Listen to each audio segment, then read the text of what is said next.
You are listening to Letters from a Father to His Daughter. Jawaharlal Nehru wrote these letters to his daughter Indira from prison. This audio podcast is brought to you by Giribala Joshi. In the previous letter, we learned about the appearance of man on the earth. Today, we will learn more about the early man. Letter 7. The Early Man.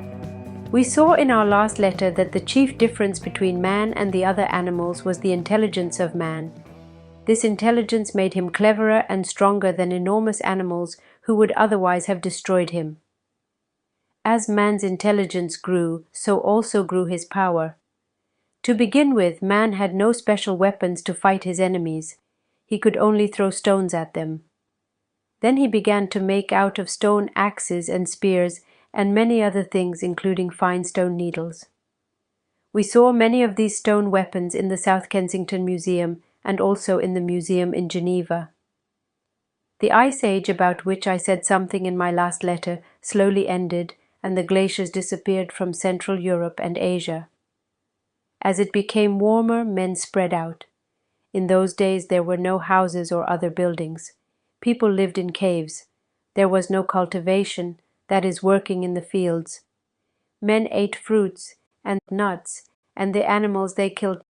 They had no bread or rice, because they did not grow anything in the fields.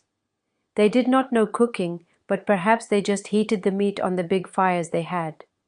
They had no cooking vessels or pots and pans. One thing is very curious. These savage men knew how to draw. Of course they had no paper or pens and pencils or brushes. They simply had their stone needles and pointed instruments. With these they scratched or drew animals on the walls of caves. Some of their drawings are quite good, but they are almost all profiles. You know that it is easier to draw profiles, and children usually draw in this way. As the caves must have been dark, it is probable that they used some kind of simple lamp. These men that we have described are called the Paleolithic men or the men of the Stone Age. That period is called the Stone Age because men made all their tools with stone. They did not know how to use the metals. Today, most of your things are made of metals, especially iron. But iron or bronze was not known then, and so stone, which is much more difficult to work with, was used. Before the Stone Age came to an end, the climate of the world changed greatly and became much warmer. The glaciers had gone far back to the Arctic Ocean, and in Central Asia and Europe great forests arose. Among these forests we find a new race of men living. These people were cleverer in many ways than the Paleolithic men whom we have just described. But they still made their tools out of stone. These men also belonged to the Stone Age, but it was the later Stone Age. They are called Neolithic men, or men of the New Stone Age. We find, when examining these Neolithic men, that great progress has been made. The intelligence of man is making him go ahead quite fast compared to the other animals. These Neolithic men made the very great discovery of cultivation. They started tilling fields and growing their food there. This was a great thing for them. They could now get their food more easily instead of having to hunt animals all the time. They got more leisure, more time to rest and think. And the more leisure they had, the more progress they made in discovering new things and methods. They started making earthen pots, and with the help of these they began to cook their food. The stone tools were much better and were beautifully polished. They also knew how to tame animals like the cow, the dog, the sheep, and the goat. They also knew how to weave.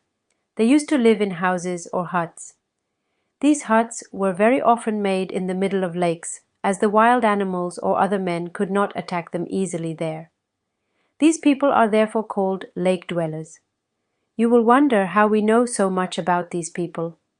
They wrote no books, of course, but I have already told you that the book where we read the story of these men is the great book of nature. It is not easy to read it.